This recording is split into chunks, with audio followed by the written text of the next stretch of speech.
इस्लामाबाद के constitutional Avenue में सुरक्षा व्यवस्था कड़ी कर दी गई थी।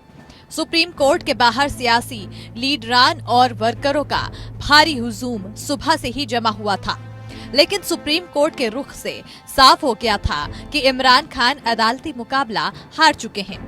अदालत ने नेशनल असेंबली में लाए गए नो कॉन्फिडेंस मोशन को डिप्टी स्पीकर के खारिज किए जाने के खिलाफ 4 दिन तक सुनवाई के बाद फैसला सुरक्षित रख लिया था।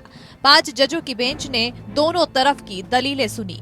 इसके बाद चीफ जस्टिस उमर अता बंदियाल ने कहा कि संविधान के तहत विपक्ष को वजीर आजम के खिलाफ नो कॉन्फिडेंस मोशन लाने का पूरा हक है।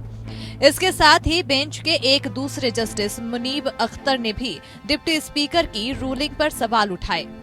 उन्होंने कहा कि स्पीकर अपने मुतमईन होने के लिए वहां नहीं बैठा है, वो अपनी राय देकर बाकी सदस्यों को गुड बाय नहीं कह सकता है। इस पर चीफ जस्टिस ने भी कहा कि जिस तौर पर डिप्टी स्पीकर का फैसला गलत था, वही इमरान सरकार का बचाव करते हुए अटॉर्नी जनरल ने कहा कि नो कॉन्फिडेंस मोशन पर वोट देना फंडामेंटल राइट नहीं है। अगर स्पीकर किसी को सस्पेंड कर देता है तो बहाली के लिए अदालत नहीं जा सकता। वहीं डिप्टी स्पीकर कासिम सूरी के वकील ने दलील दी कि नो कॉन्फिडेंस मोशन को पेश करने की मंजूरी दिए जाने के ये मायने नहीं है कि उसे खारिज नहीं किया जा सकता। उन्होंने कहा कि अदालत भी बहुत सी पिटीशन की सुनवाई के बाद उसे खारिज कर देती है, लेकिन चीफ जस्टिस उमर अता बंदियाल के ऑब्जर्वेशन ने मुकदमे का रुख एकदम साफ कर दिया। वहीं राष्ट्रपति आरिफ अलवी के नेशनल असेंबली भंग करने के फैसले पर उन्होंने कहा कि मौजूदा सियासी हालात में 90 दिनों के लिए मुल्क की आवाम को बेसहारा छोड़ दिया गया और 3 अप्रैल को जिस तरह से अविश्वास प्रस्ताव खारिज किया गया, वो संविधान की धारा 95 का उल्लंघन है।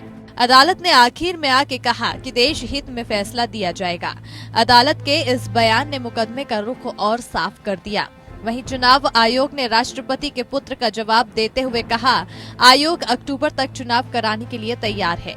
चुनाव से पहले परिसीमन की प्रक्रिया पूरी करने के लिए 4 महीने वक्त की जरूरत होगी।